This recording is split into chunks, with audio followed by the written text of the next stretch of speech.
اپنا نیوٹرل ذہن بنا کر آج کا یہ خطبہ جمعے کو سماعت فرمائیں تو انشاءاللہ العزیز آپ کے سینوں کے اندر آج کا جمعہ بیٹھ جائے گا۔ جماعت کی نماز کو اہمیت نہ دینا یا جب جی چاہے اپنی نماز ادا کرنا، گھر میں ہو یا مسجد میں ہو، جماعت کے بعد آ کر نماز کا اہتمام کرنا، یہ عمل کیسا ہے؟ سامعین محترم، یہ غلطی تقریباً ہر مساجد کے اندر، ہر مسلک کے اندر، ہر مکتبہ فکر کی مساجد کے اندر یہ چیز دیکھنے کو ملتی ہے کہ جماعت کے بعد کثیر تعداد میں لوگ اپنی اپنی نمازوں کو پڑھنے کے لیے آ رہے ہوتے ہیں۔ قرآن مقدس میں اللہ رب العالمین فرماتے ہیں کہ ان الصلاۃ کانت علی المؤمنین کتابا موقوتا، کہ بے شک ہم نے نماز کو وقت مقررہ پر فرض کی ہے۔ اگر نماز اپنے ٹائم کے حساب سے پڑھی جائے یا اپنے فرصت کے لمحات کے اندر پڑھی جائے یا جب ہم فری ہوں تب پڑھی جائے تو پھر اللہ یہاں پر لفظ موقوتا کا استعمال نہ کرتا۔ اللہ ڈائریکٹ یہ کہتا کہ جب تمہارا جی چاہے تم گھر میں نماز ادا کرو یا مسجد میں نماز ادا کرو، تو لفظ کتاب موقوتا یہ اس بات کی علامت ہے کہ دلیل ہے کہ تمہاری وہی نماز اللہ قبول فرمائیں گے کہ جو وقت مقررہ پر پڑھی جائے گی۔ اور آج کے دور کے حساب سے تقریباً ہر مساجد کے اندر ڈیجیٹل گھڑیاں اویزہ کی جا چکی ہیں۔ ان گھڑیوں کے اندر تقریباً نماز کا ٹائم ہر بچے کو، ہر بڑے کو معلوم ہے کہ فلاں مسجد کے اندر جماعت کتنے بجے کھڑی ہوتی ہے، فلاں مسجد کے اندر جماعت کا کیا ٹائم ہے، یہ تقریباً ان گھڑیوں کی مدد سے ہر جگہ پر اویزہ ہو چکا ہے۔ لیکن قابل احترام دوستو، بالفرض ایک لمحے کے لیے آپ ان گھڑیوں کو نکال دیں کہ آپ کو نماز کے ٹائم ٹیبل کا پتہ نہیں ہے، لیکن اذان کی آواز آپ سن رہے ہیں۔ اذان سے اس بات کی طرف اشارہ ملتا ہے، اذان اس بات کی طرف بلاوا کرتی ہے کہ اب نماز کا ٹائم ہو چکا ہے، لہذا اب تم آ کر جماعت میں شرکت کر لو۔ اب ہمارے پاس جماعت سے پیچھے رہنے کا عذر نہیں بچتا۔ اذان کی آواز ہم نے سن لی، جماعت کے اہتمام کا ٹائم ٹیبل ہمارے ذہنوں کے اندر ہے، مسجد کے اندر ہماری گھڑیاں ہمیں بتا رہی ہیں کہ فلاں نماز اتنے بجے، فلاں نماز اتنے بجے۔ اب پیچھے رہنا یا اپنا عذر پیش کرنا، یہ جواز اب اللہ رب العالمین کے ہاں قابل مقبول نہیں ہوگا۔ اللہ کے رسول صلی اللہ تعالی علیہ وسلم سے سوال کیا گیا، ایو اعمال احب الی اللہ عز وجل، کہ اللہ رب العالمین کے ہاں سب سے بہترین عمل کون سا ہے؟ تو اللہ کے رسول صلی اللہ علیہ وسلم نے فرمایا کہ الصلاۃ علی وقتہا، کہ نماز کو اس کے وقت کے اوپر ادا کرو۔ وہی نماز اللہ کے ہاں مقبولیت کا درجہ پاتی ہے کہ جو وقت مقررہ پر ادا کی جاتی ہے۔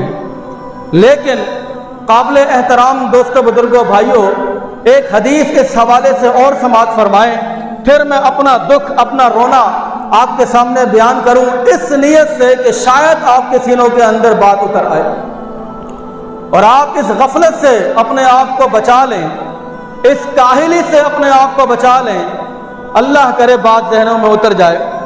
حضرت عبداللہ ابن مکتوم رضی اللہ تعالی عنہ اللہ کے رسول صلی اللہ علیہ وسلم کے پاس تشریف لے کر آتے ہیں اور آ کر کہتے ہیں کہ یا رسول اللہ صلی اللہ علیہ وسلم، میں اپنی دونوں آنکھوں سے محتاج ہوں، مجھے نظر نہیں آتا ہے، بینائی سے محروم ہوں، اے اللہ کے رسول نظر بھی نہیں آتا اور مسجد سے گھر بھی بڑا دور ہے، یہ دو عذر ہو گئے، اے اللہ کے رسول سفر بڑا خطرناک ہے، دشوار ہے، یہ تین عذر ہو گئے، اے اللہ کے رسول ہو سکتا ہے کہ کسی ٹھوکر کی وجہ سے مجھے جسمانی طور پر نقصان پہنچ جائے، اے اللہ کے کے رسول راستے میں وحشی جانور آتے ہیں، شاید کہ مجھے نقصان پہنچ جائے، اے اللہ کے رسول آپ کے پاس اس لیے حاضر ہوا ہوں تاکہ آپ مجھے جماعت کی رخصت عطا فرما دیں۔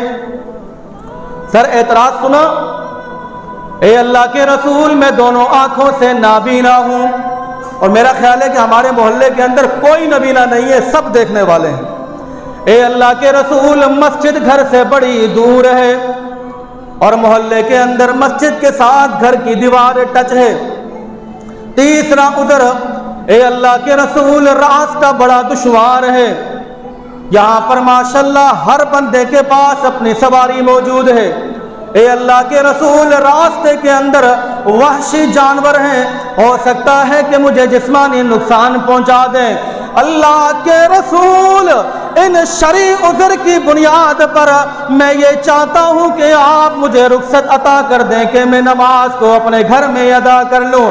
اللہ کے رسول نے کہا ہاں عبداللہ ابن مکتوم جاؤ، تمہیں اجازت ہے اس بات کی کہ تم اپنی نماز کو اپنے گھر میں ادا کر لیا کرو۔ یہ نبینا صحابی پلٹا، اللہ کے رسول نے ندا بلند کی، صدا بلند کی کہ وہ سوال کرنے والا کہاں ہے؟ کہا کہ حاضر ہوں یا رسول اللہ، کہو بتاؤ کہ تمہیں اذان کی آواز آتی ہے، کیا تم اذان کی آواز سنتے ہو؟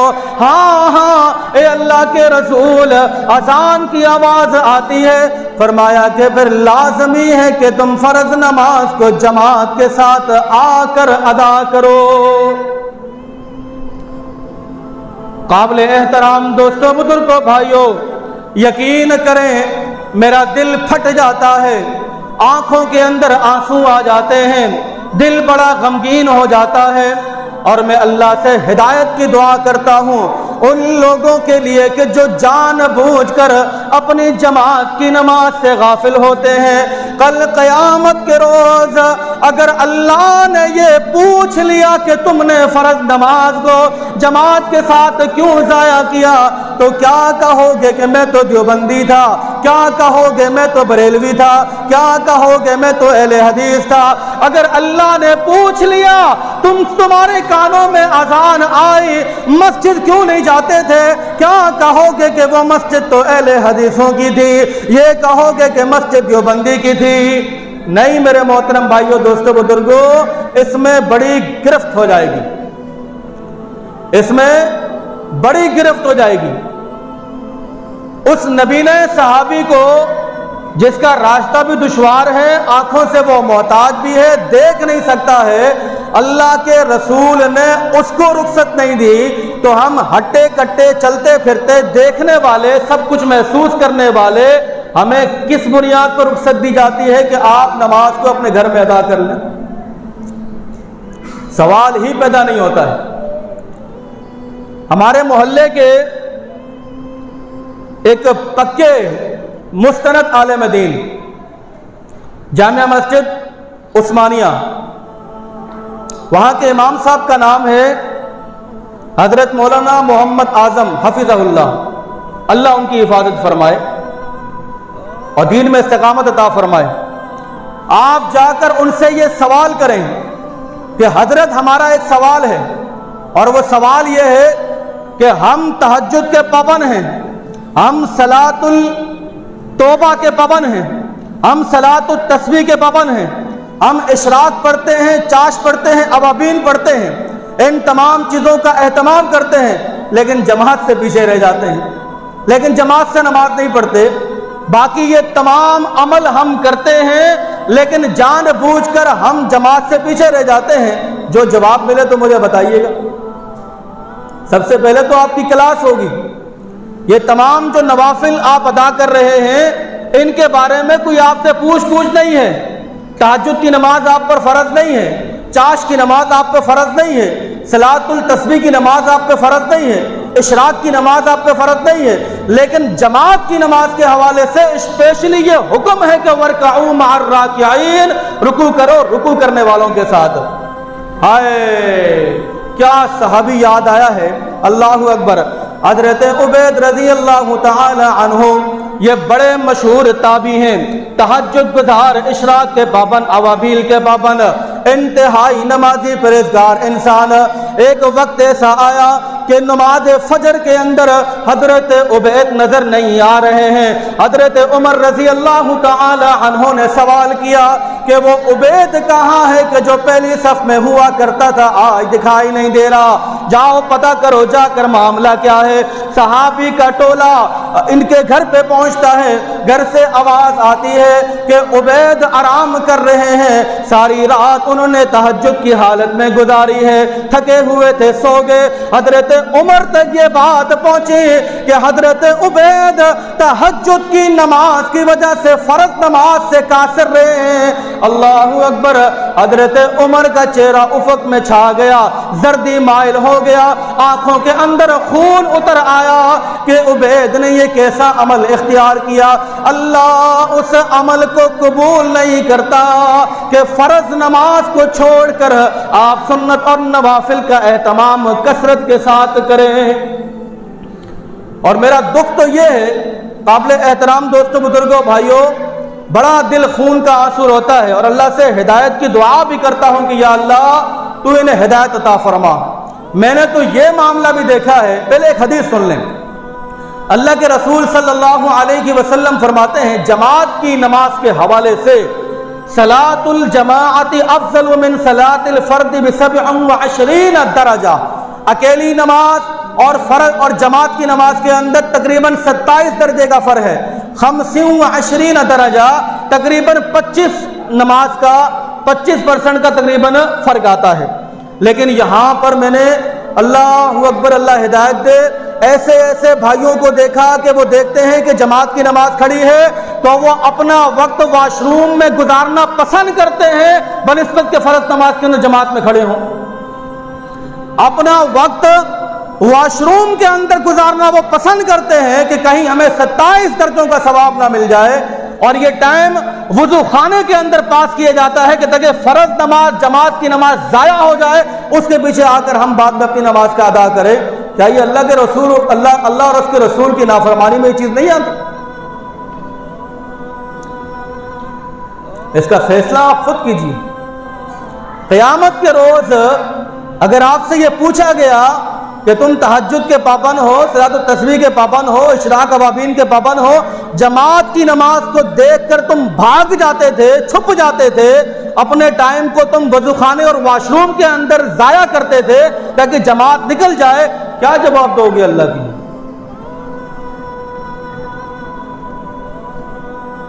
کوئی جواب نہیں ہے پیارے بھائیوں۔ آؤ میں تمہیں ایک اور حدیث سناتا ہوں اس حوالے سے، اپنے ذہن کو تھوڑا سا کشادہ کر لو، اپنے ذہن کو تھوڑا سا کھلا کر لو، اپنے دل کو تھوڑا سا بڑا کر لو۔ اسلام کا کٹر دشمن اسرائیل وہ نہیں دیکھ رہا ہے کہ حملی کون ہے، مالکی کون ہے، وہ نہیں دیکھتا ہے کہ شافی کون ہے، حنفی کون ہے، وہ نہیں دیکھتا ہے کہ دیوبندی کون، بریلوی کون، اہل حدیث کون۔ وہ ان تمام مکاتب فکر کو مسلمان سمجھ کر بمباری کر رہا ہے، مار رہا ہے۔ لیکن افسوس تو ان مسلمانوں پر کہ جن لوگوں نے اپنی دکانوں کی خاطر، اپنے کاروبار کی خاطر اپنے اوپر لیبل لگا کر آج مسلمان کو مسلمان سے دور کر دیا ہے۔ ایک دوسرے کی مساجد میں نماز پڑھنے کا جی نہیں کرتا، ہو بھائی اللہ اللہ کرو، دل بڑا کرو۔ اب یہ چیزیں ختم ہو چکی ہیں، اب لوگ سمجھ چکے ہیں کہ بھائی ان چیزوں کے اندر الجھنے کا فائدہ نہیں ہے، ذہن کو وسیع کرو، کھولو، جہاں آپ کو وقت میسر آتا ہے اذان کی آواز سنتے ہیں آپ جماعت کے ساتھ نماز ادا کریں۔ اللہ کے رسول صلی اللہ علیہ وسلم کے متعلق کہا گیا کہ آپ رؤوف الرحیم ہیں، رحمت للعالمین ہیں۔ اللہ اکبر۔ اللہ کے رسول سے زیادہ مہربان کوئی نہیں، مشفق کوئی نہیں، رحم کرنے والا کوئی نہیں، درگزر کرنے والا کوئی نہیں، محبت کرنے والا کوئی نہیں، شفقت کرنے والا کوئی نہیں۔ ارے میں یہ کہتا ہوں کہ ذخیرہ احادیث کے اندر کوئی ایک ایسی حدیث دکھاؤ کہ جس میں اللہ کے رسول صلی اللہ علیہ وسلم کے وار سے کبھی کسی کو نقصان پہنچا ہو، کسی کو زخم پہنچا ہو، کسی کو تکلیف پہنچی ہو، اللہ کے رسول نے تو ان لوگوں کو بھی معاف کر دیا کہ جن لوگوں نے اللہ کے رسول کو لہو لہان کیا تھا، جن لوگوں نے اللہ کے رسول پر پتھر برسائے تھے، جن لوگوں نے اللہ کے رسول کو گلیوں کے اندر دوڑایا تھا، اس رحمت للعالمین نے ان لوگوں کو بھی معاف کر دیا اللہ کی رضا کے لیے۔ اللہم اہدی قومی فإنہم لا یعلمون، اے اللہ تو اس قوم کو ہدایت دے، یہ جانتی نہیں ہے۔ سر یہاں تک سمجھ میں آئی بات؟ اللہ کے رسول مشفق، رحم دل ہے، درگزر کرنے والے ہیں۔ اگر آپ کو کسی نے نقصان پہنچایا بھی تو اللہ کے رسول اس کو معاف کر دیتے تھے، چلو کوئی بات نہیں۔ اور یہ معاف کرنے کا جذبہ ہر بندے کی بس کی بات نہیں۔ بڑے مشفق ترین انسان، درگزر کرنے والے، لیکن ایک ایسا موقع آتا ہے کہ یہ رحمت للعالمین نے ایسے الفاظ ادا کیے کہ انسان کے پاؤں تلے سے زبین نکل جائے۔ انسان حیران ہوتا ہے اس بات پر کہ یار ایک طرف ہم دیکھتے ہیں کہ اللہ کے رسول سے زیادہ مشفق آدمی کوئی نہیں ہے، رحم دل انسان کوئی نہیں ہے، اور دوسری طرف اتنے سخت ترین جملے، اللہ اکبر، بات سمجھ میں نہیں آتی۔ اور آپ کو پتہ ہے کہ وہ سخت ترین جملے کس موقع پر کیے گئے ہیں؟ آپ یہ حدیث سنیں، اور جو آپ کو ورغلاتا ہے نا کہ یار یہاں پر نماز نہیں پڑھیں، یہاں جماعت پہ نہیں پڑھیں، ادھر نہیں پڑھیں، ادھر نہیں پڑھیں، فلاں نہیں پڑھیں، ان کو یہ حدیث سناؤ کہ اللہ کے رسول کی یہ حدیث ہے، اپنا نقصان نہیں کریں۔ رحمت للعالمین ایک دفعہ ارشاد فرماتے ہیں کہ میرا یوں جی کرتا ہے، میرا دل کرتا ہے، یہ اللہ کے رسول کے الفاظ، کہ میرا جی کرتا ہے کہ میں مسجد کے اندر ایک بندے کو کھڑا کروں کہ وہ اذان دے، اللہ اکبر اللہ اکبر، ایک بندے کو مسجد کے اندر کھڑا کروں کہ وہ اذان دے، اور کسی اور سے جماعت کا اہتمام کرواؤں، نماز پڑھواؤں، پھر کچھ ساتھیوں کو لے کر میں جا کر ان لوگوں کے گھروں کو آگ لگا دوں کہ جو لوگ جان بوجھ کر جماعت کی نماز سے غافل ہوتے ہیں۔ اگر مجھے ڈر ہو اس بات کا کہ اس گھر کے اندر بوڑھے، خواتین اور بچے ہوں گے، اور اگر یہ بچے نہ ہوتے، بوڑھے نہ ہوتے، یقین کریں میں ان کے گھروں کو آگ لگا دیتا، یعنی کہ زندہ جلا دیتا ان لوگوں کو کہ جو جان بوجھ کر جماعت کی نماز سے پیچھے بھاگتے ہیں۔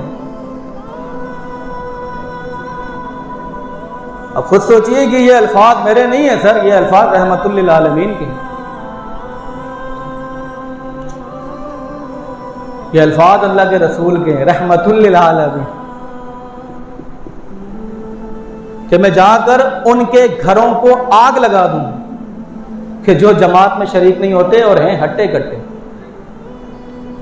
یہ تو چلو ان کی باری ہے نا کہ جو لوگ نہیں آتے ہیں، اور جو آتے ہیں دیکھتے ہیں کہ جماعت ہو رہی ہے پھر جماعت میں شریک نہیں ہوتے، ان کے بارے میں کیا ہوگا؟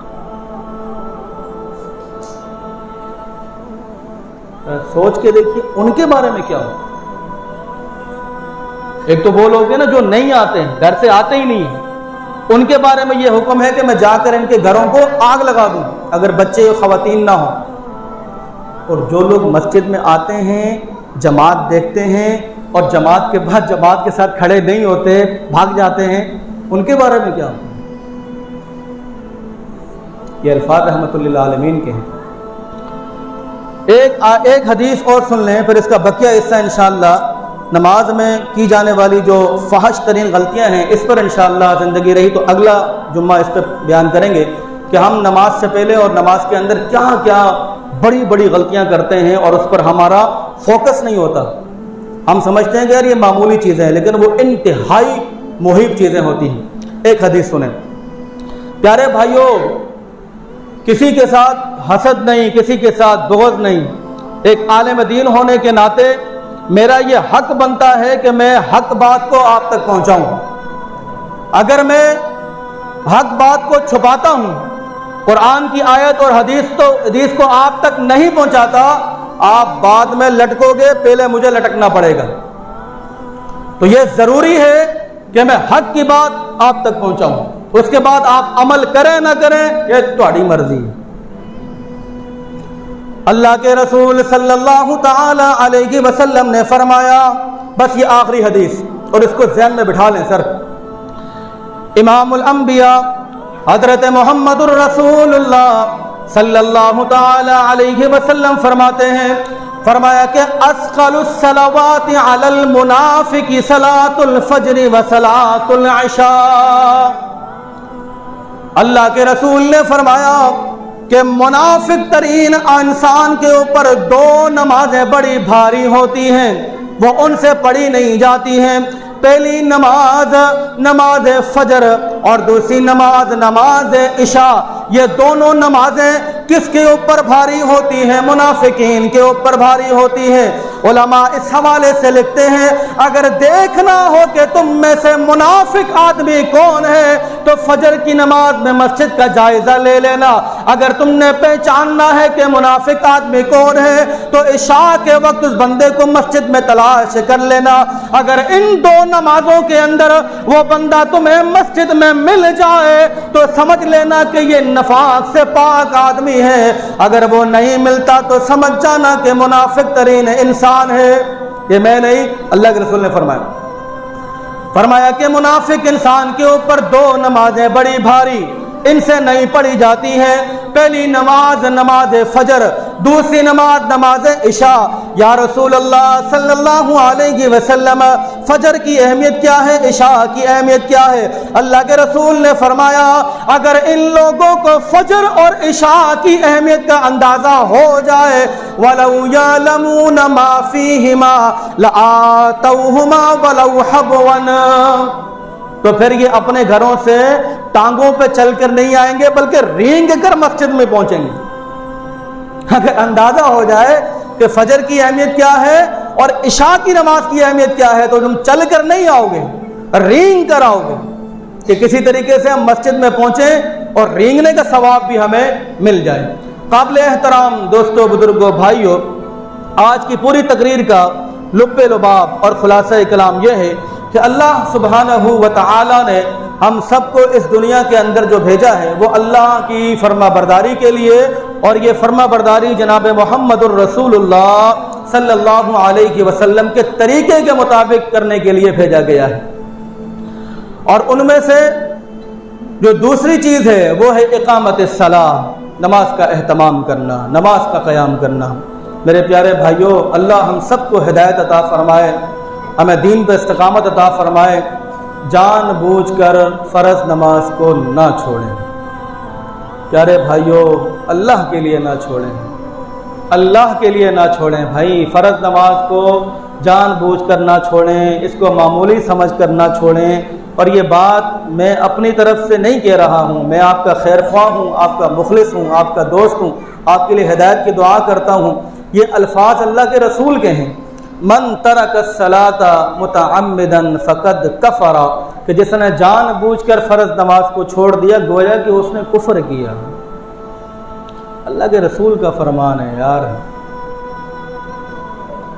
دلوں سے محبتوں کو بھریں، نفرتوں کو نکالیں، اخلاص کے ساتھ وَكُونُوا عِبَادَ اللَّهِ إِخْوَانًا، ایک دوسرے کے بھائی بن کے رہیں، آپس میں نفرتیں، ناچاکیاں، بغض، حسد، اور کیا رکھا ہے ان چیزوں کے اندر یار؟